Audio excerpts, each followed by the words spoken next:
Vous êtes bien dans le 22 minutes, toute l'actu vue du Sud. Voici les titres de ce journal. Un ostréiculteur de l'étang de Thau dans l'Hérault a été placé en garde à vue aujourd'hui. Lundi plutôt, il a été présenté au parquet aujourd'hui et est accusé d'avoir volé plus de 3 tonnes d'huîtres. Aujourd'hui, c'est la journée nationale du souvenir des victimes civiles et militaires de la guerre d'Algérie. Une page de l'histoire qui reste toujours aussi sensible. Nouvelle passe d'armes entre Elie Abou et Robert Ménard à Béziers. Le candidat UMP reproche à l'ex-président de Reporters sans frontières ses liens avec Jean-Marie Le Pen. Et puis, la question de la pauvreté à Marseille, au centre de cette campagne des municipales. 25% de la ville, soit un quart de la population, vit avec moins de 964 € par mois.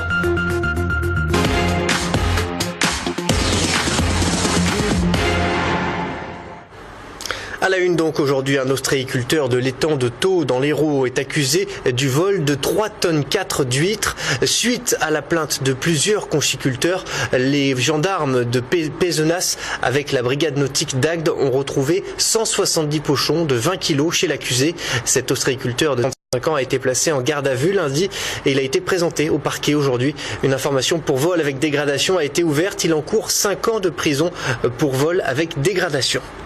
C'est quelqu'un qui a reconnu partiellement, mais assez largement, les faits qui lui sont reprochés aujourd'hui, et qui indique d'une part qu'il ne peut pas donner de réelle motivation.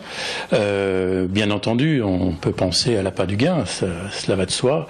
Et puis il indique aussi qu'il a eu des grosses commandes qu'il souhaitait pouvoir honorer et que donc il est allé se fournir, si j'ose dire, en huîtres sur les tables de ses collègues. En bref, à Aix-en-Provence, le procès de Patrick Salamé risque peut-être d'être reporté à la cour d'assises des Bouches-du-Rhône.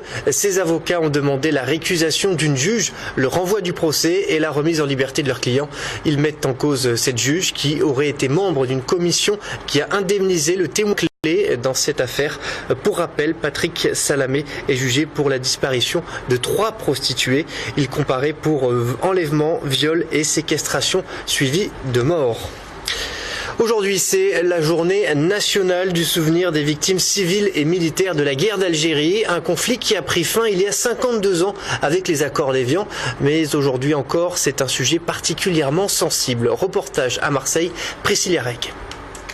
Cette guerre d'indépendance fera des milliers de morts, 300 000 Algériens et 30 000 Français entre 1954 et 1962. La date du 19 mars 62 marque un événement heureux dans la communauté algérienne. Ça représente la liberté, l'indépendance. Bon, le 19 mars, c'était l'arrêt des combats. Et puis, on allait vers l'autodétermination. Le 5 juillet 62, donc le peuple algérien était libre et indépendant. La date est loin d'avoir la même signification dans la communauté pied-noir, pour qui le 19 mars ne signe pas le cessez-le-feu en Algérie. On peut parler d'anniversaire, mais un anniversaire tragique, puisque pour nous le 19 mars c'est une trahison, c'est le début de tous les malheurs qui nous sont arrivés. C'est l'abandon d'une population d'un million d'habitants, plus l'abandon des 150 000 harkis. C'est le début de massacres épouvantables. Pour de nombreux pieds-noirs, les plaies ne sont pas pansées.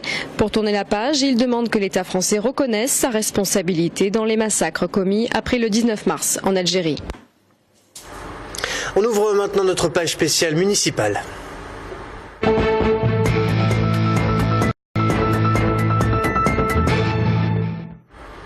J-4 avant le premier tour. Hier soir, Jean-Luc Mélenchon était à Marseille. Le leader du Front de Gauche a tenu un meeting juste à côté de l'hôtel de ville, à l'espace Bargemont, pour soutenir Jean-Marc Coppola, sa tête de liste Front de Gauche à Marseille. Reportage Marguerite Kioch. Il est venu donner un coup de projecteur à la candidature de Jean-Marc Coppola à la mairie de Marseille. Alors que le Front de Gauche mène campagne à l'ombre médiatique, c'est bien le leader du parti de gauche que de nombreux sympathisants sont venus entendre. Je suis certaine que ce monsieur a des choses très intéressantes à dire. Vous parlez de Jean-Marc Coppola ou de monsieur Mélenchon? De monsieur Mélenchon. Mélenchon, c'est vrai que c'est pas tout le temps qui vient, donc c'est quelque chose à voir aussi sur scène, apparemment. On ne peut pas être seul pour des bonnes choses. Il faut qu'il conçoive beaucoup. Même si l'alliance avec le PS au second tour semble inévitable, Jean-Luc Mélenchon ne s'interdit pas de rêver un peu. Comme c'était beau d'entendre Coppola parler, comme on serait fiers, comme on serait orgueilleux de pouvoir dire c'est notre mère. Tiens, moi je viens habiter là, si celui. Objectif du front de gauche, un score à 2 chiffres pour peser dans le futur conseil municipal. Le maire sortant, Jean-Claude Gaudin, essuie d'ailleurs son lot de critiques. Je ne veux pas qu'on oublie un seul instant que cet homme introduisit dans notre pays une habitude assez dégoûtante qui ensuite se répandit fort facilement et semble connaître dorénavant une quasi nouvelle jeunesse. C'est lui qui le premier a fait une alliance avec le Front National. Le discours est resté très national. Jean-Luc Mélenchon attaque notamment la politique du gouvernement socialiste pour tenter de mettre du souffle dans une campagne des municipales qui enthousiasme peu les Marseillais. L'actualité à Marseille aujourd'hui, c'est aussi un nouveau sondage de l'Institut CSA pour Le Figaro et BFM TV, un sondage qui confirme que Jean-Claude Gaudin est devant Patrick Mennucci. Au premier tour, le maire sortant, candidat UMP, est crédité de 37% contre 28% pour le candidat PS. Au second tour, le maire sortant reste devant avec 2 points d'avance. Quant à Stéphane Ravier, le candidat Front National, il est donné à 18% au premier tour et à 16% au second tour. Municipal toujours, mais à Béziers, cette fois où la bataille fait rage entre le candidat UMP et Elie Abou, le candidat UMP, et Robert Ménard, l'ex-président de Reporters sans frontières, et son épouse préparent un livre d'entretien avec Jean-Marie Le Pen. Selon l'hebdomadaire L'Express, il serait bloqué chez l'éditeur pour ne pas gêner la campagne électorale. Robert Ménard, lui, affirme que l'ouvrage n'est pas fini et qu'il s'agit d'un travail journalistique, mais pour son adversaire, Elie Abou, c'est la preuve que Robert Ménard entretient des liaisons qu'il juge dangereuses. Écoutez. Robert Ménard est le candidat du Front National. Robert Ménard est l'ami intime de Jean-Marie Le Pen. Robert Ménard écrit des annales de mémoire de Jean-Marie Le Pen. Donc c'est tout, je le dis clairement. Je veux que les Biterrois le sachent. Je veux pas que les Biterrois disent et se disent, il n'a rien à faire, ni il n'a rien à voir avec le Front National. Sur cette liste de 49 colistiers, il y en a 6 qui sont au Front National. Depuis le début, j'ai dit et redit que j'étais content du soutien des 4 partis qui me soutiennent. Le Front National, on vient de les citer, mais aussi Debout la République, le Mouvement pour la France et le Rassemblement pour la France. Qu'est-ce que vous voulez que je dise de plus? Monsieur Elie Abou n'a rien à dire. Autre bataille importante, celle de Montpellier. Le socialiste Jean-Pierre Moore a été la cible de toutes les attaques hier soir lors du meeting du candidat UMP Jacques Domergue. En première partie, ce sont ses colistiers de poids qui sont montés à la tribune. L'UDI Anne Brissot, Félix Allary pour le Modem et le président de Famille de France Henri Joyeux. 500 militants et sympathisants ont assisté à cette dernière réunion avant le premier tour de l'élection municipale. Réaction au micro d'Olivier. Je crois qu'aujourd'hui, les gens sont motivés parce qu'ils sentent que l'alternance est en marche. Donc, à moi de les convaincre pour qu'ils aillent porter la bonne parole. Il reste 5 jours. Ces 5 jours, il faut être à fond et chaque jour accélérer. Et nous sommes donc dans la dernière ligne droite. Les candidats cherchent partout à mobiliser les troupes avec des meetings, y compris à Nîmes. Et le meeting de Jean-Paul Fournier, hier soir, le maire sortant et candidat UMP à Nîmes était aux Costières devant 1500 militants et sympathisants. Jean-Paul Fournier a pris la parole pour énoncer son programme. Un candidat optimiste qui assure qu'il fera campagne jusqu'au dernier moment. Je crois qu'effectivement, le premier tour compte. Si on est largement devant, on crée une dynamique pour le second tour. Et je pense qu'on a espoir ce soir avec le public qu'on a, des gens motivés, des jeunes motivés, je crois que là aussi. Je crois qu'on a fait une très très belle campagne. Je tiens à les remercier, à les féliciter. Et on attend le résultat dimanche soir du premier tour. Que faut-il retenir dans le reste de l'actualité? On va avec ce résumé préparé par Anna Roseau. Après le site Atlantico, c'est au tour de Mediapart de publier la teneur des écoutes de Nicolas Sarkozy et son avocat. Thierry Herzog qualifie les juges qui avaient mis en examen l'ancien chef de l'État dans l'affaire Bettencourt de bâtard de Bordeaux. Des révélations qui mettent aussi en cause Gilbert Azibert, haut fonctionnaire à la Cour de cassation. Des propos ahurissants et blessants pour David Assouline, porte-parole du Parti socialiste. Peine de prison livraison confirmée mais amende record annulée pour Jérôme Kerviel.